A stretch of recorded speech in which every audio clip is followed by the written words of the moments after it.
اور اس کمیٹی کا جو یہ اجلاس ہے، میں یہ سمجھتی ہوں کہ اس کمیٹی کی آپ نے خود ہی یہ بات کر دی کہ نواز شریف صاحب نے یہ کمیٹی بنائی تھی. بہت آپ کی گراں قدر خدمات ہیں، میں اس کا اعتراف بھی کرتی ہوں اور اس کے لیے میں آپ سب کی شکر گزار بھی ہوں. لیکن جتنی ضرورت اس کمیٹی کے فعال کردار کی آج ہے، شاید آج سے پہلے کبھی نہیں تھی. اور جن خدشات کا اظہار آپ سب نے اپنی گفتگو میں کیا، میرے بھی وہی خدشات ہیں. اور ہم سب یہ چاہتے ہیں، چاہے ہمارا جو تعلق ہے وہ کسی بھی مسلک سے ہو، کسی بھی فرقہ سے ہو، ہم سب کی یہی کوشش ہے. میں سب کی نیت جو ہے وہ اچھی ہے. میں سب کی یہی کوشش ہوتی ہے کہ جو ہمارے دین کا ایک خوبصورت چہرہ ہے وہ ہم لوگوں کے سامنے پیش کریں، اس دنیا کے سامنے پیش کریں. لیکن آج کل کے جو حالات ہیں وہ میرے لیے بطور وزیر اعلیٰ، جو کہ جس کے اوپر اللہ تعالیٰ نے 13 کروڑ عوام کی ذمہ داری ڈالی ہے، میرے لیے باعث تشویش ہیں. اور مجھے علم ہے اس چیز کا کہ جتنے بھی دین اسلام سے، مذہب سے محبت کرنے والے لوگ ہیں، پاکستان سے محبت کرنے والے لوگ ہیں، اس مٹی سے، اس ملک سے محبت کرنے والے لوگ ہیں، انسانیت سے محبت کرنے والے لوگ ہیں، سب کے وہی خدشات ہیں جن کا اظہار آپ نے اپنی گفتگو میں کیا بھی ہے. اور ابھی آپ نے مولانا صاحب جو بات کی، طاہر اشرفی صاحب آپ نے جو بات کی کہ اس کمیٹی کو زیادہ ملنا چاہیے، سال میں ایک بار نہیں. یہ سچ ہے کہ اس کو 3 مہینے میں ایک بار ملنا چاہیے، کیونکہ کئی بار میرے سامنے ایسے فیصلے آتے ہیں جہاں پر مجھے مشورہ درکار ہوتا ہے، جہاں پہ مجھے سپورٹ درکار ہوتی ہے. ابھی آپ نے خود سرگودا کا ذکر کیا. میں نے اس دن آئی جی صاحب یہاں پر تشریف رکھتے ہیں، میں نے ان کو فون کر کے شاباش بھی دی. اور کل بھی اور اب یقیناً اس طرح کے واقعات جو ہیں، جو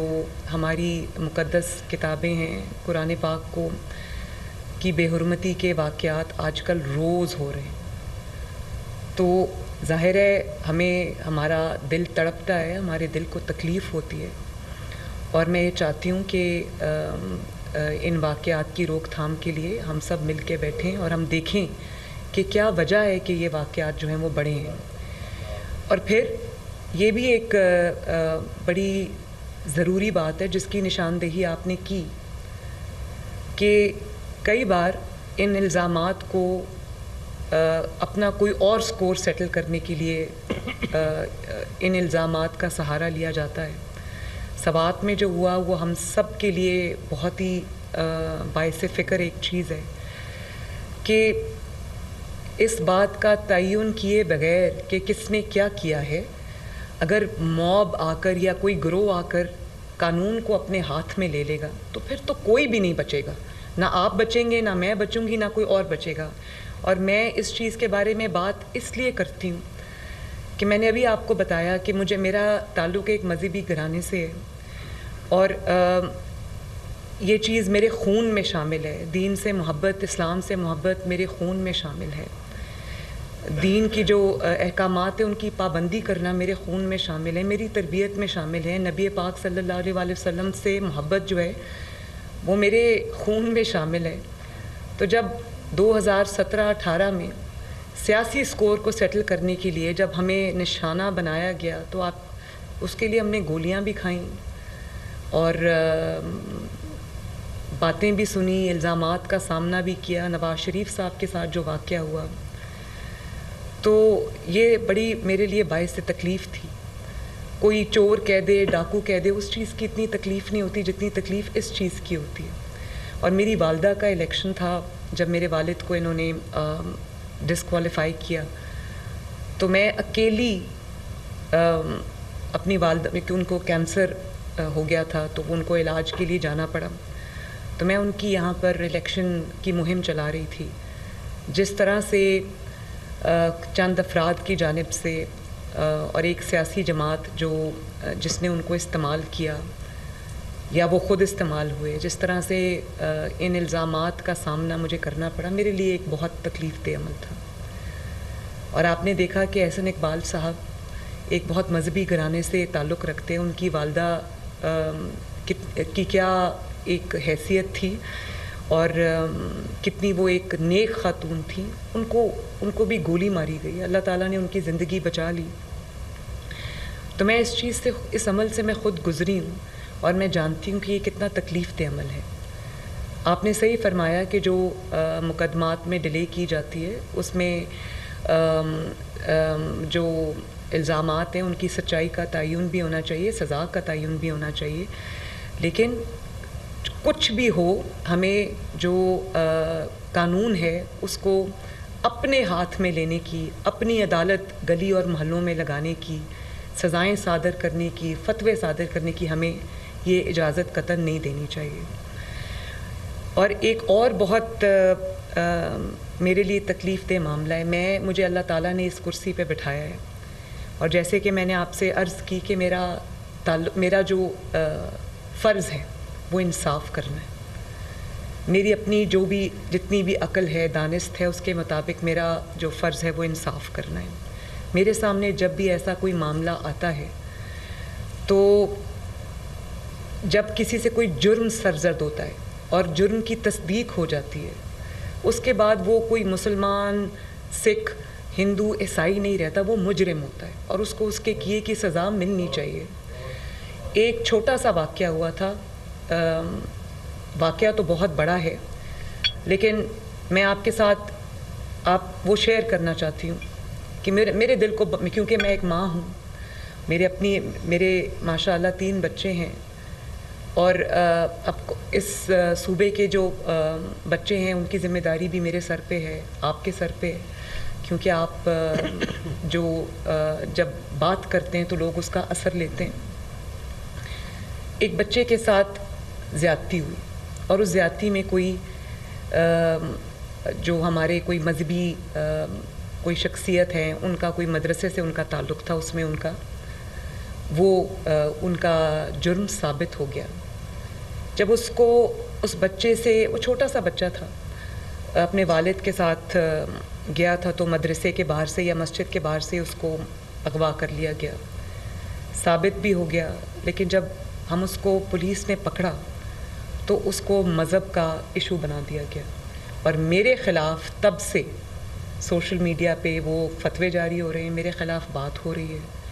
تو آپ سب اس چیز کو جانتے ہیں کہ جب آپ سے جرم سرزد ہوا ہو اور وہ ثابت بھی ہوا ہو تو آپ سب کو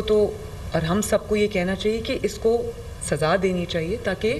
باقی جو شخصیات ہیں یا جو مذہب ہے ان جنرل، اس کا جو ہم چہرہ مسخ نہ کریں۔ اور ایک جو باتیں آپ سب نے کی کہ ہمارا مذہب جو ہے وہ امن کا مذہب ہے، محبت کا مذہب ہے، بڑی پیاری گفتگو آپ سب نے کی، اور مجھے پتہ ہے کہ آپ دل سے یہ سمجھتے بھی ہیں اور اس کے اوپر عمل بھی کرتے ہیں۔ تو جب اس طرح کے الزام لگتے ہیں تو اس وقت آپ سب کی جو آپ سمجھتے ہیں کہ اس پہ ایکشن ہونا چاہیے، آپ سب، مجھے پتہ ہے آپ سے سنے بغیر میں یہ جانتی ہوں کہ جب کوئی جرم ثابت ہوتا ہے تو اس جرم کا تدارک کے لیے اس کو، تاکہ وہ آئندہ نہ ہو، ہمیں مجرم کو پکڑنا بھی چاہیے اور اس کو قانون کے حوالے بھی کرنا چاہیے، پھر قانون جانے اور وہ مجرم جانے اور وہ جرم جانے۔ لیکن اگر ہم یہ نہیں کرتے تو آپ سب آپ سمجھتے ہیں کہ اس سے مذہب کا چہرہ کوئی خوشگوار یا کوئی خوبصورت چہرہ ہم لوگوں کے سامنے پیش نہیں کرتے، اور جو مذہب کو رسوا کرنے کا باعث بنتا ہے، جو مذہب کے اوپر کوئی دھبا لگانے کا باعث بنتا ہے، وہ سب سے بڑا مجرم ہے۔ تو مجھے جب اس میں آپ سب کا ساتھ کی ضرورت ہے، اور اس میں صرف دل میں برا جاننا یہ مناسب نہیں ہے، اس کو آگے بڑھ کر روکنا، اس کے بارے میں بات کرنا، اس میں جو حق اور سچ کا ساتھ ہے وہ دینا میری بھی اور آپ سب کی بھی ذمہ داری ہے۔ اس پہ خاموشی اختیار کرنا میرا خیال ہے کہ چوائس نہیں ہے۔ دوسری جو میں نے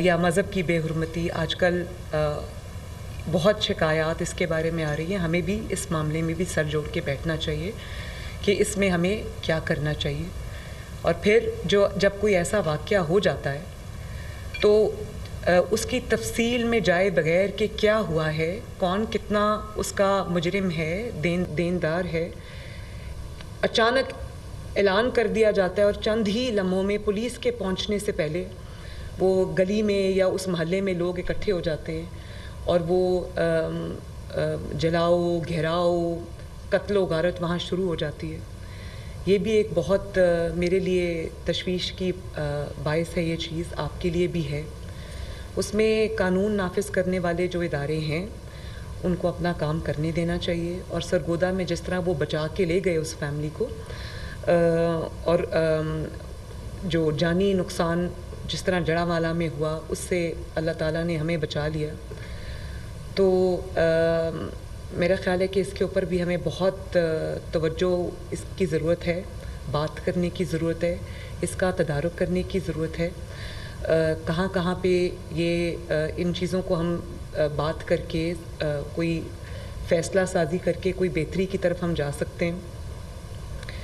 وہ بھی اس چیز کی بھی میرا خیال ہے کہ اس وقت بہت ضرورت ہے. سوشل میڈیا کی آپ نے بات کی تو ابھی آئی جی صاحب نے بھی مجھے بتایا اور مجھے اس چیز کا علم بھی ہے کہ سوشل میڈیا پہ یہ مواد جو ہے وہ بالکل ہوتا ہے، لیکن ابھی آئی جی صاحب نے بتایا کہ 50,000 سے زائد اکاؤنٹس اور جو پیجز ہیں وہ ہم نے بلاک بھی کیے ہیں. اور اگر کوئی بھی اس قسم کی آپ سمجھتے ہیں کہ کہیں پر کوئی ایسا مواد ہے جس کی ریموول ضروری ہے یا جس کو بلاک کرنا ضروری ہے، تو میں یہ چاہوں گی کہ آپ ہماری اس طرف رہنمائی کرائیں، آپ رہنمائی فرمائیں، آپ مجھے گائیڈ کریں، آپ بتائیے ہمیں، ہم انشاءاللہ تعالیٰ اس کو رسپونڈ کریں گے. اور میں پوری کوشش کروں گی کہ جتنا جلد ہو سکے ہم اس کو وہاں سے اس مواد کو ہٹائیں، تاکہ یہ جو فرقہ واریت ہے یا جو ایک نفرت کی ایک بیج ہمیشہ بویا جاتا ہے اس کو ہم اس کی روک تھام کر سکیں. بچیوں کے اسکول کے بارے میں ایک حضرت جو آج کل سوشل میڈیا پہ بہت فتوے دے رہے ہیں، مجھے خوشی ہے کہ آپ نے اس کی طرف بھی نشاندہی کی. ہم سب جانتے کہ نبی پاک صلی اللہ علیہ وآلہ وسلم کا کیا احکامات ہیں، کیا فرمان ہیں، کیا احادیث مبارکہ ہیں اس سلسلے میں، اور اس کے مخالف جا کے کوئی حکم جاری کرنا یا اس کے مخالف جا کے کوئی فتویٰ دینا، یہ تو خود بذات خود ایک بہت بڑا جرم ہے، جس کی نشاندہی اور جس کو روکنا، جس کی روک تھام ہم سب کا فرض ہے. آج ہم جس وجہ سے یہاں پر اکٹھے ہوئے ہیں، ہماری انشاءاللہ میں شکایت کو دور کروں گی، ہم زیادہ فریکوینٹلی انشاءاللہ تعالیٰ ملیں گے. لیکن آج محرم الحرام جو ہے اس کی آمد ہے. سب سے پہلے تو میں یہ کہنا چاہوں گی کہ محرم الحرام سے جتنے دکھ، جتنے احساسات، جتنی تکالیف جو جڑا ہے، وہ سب صرف جو اہل تشریح کے میرے جو حضرات ہیں، جو بزرگ ہیں، بہنیں ہیں، بھائی ہیں، یہ صرف ان کے جذبات نہیں ہیں، وہ سب ہمارے بھی جذبات ہیں. ہم بالکل آپ کے ساتھ پوری طرح جو انتظامات ہیں،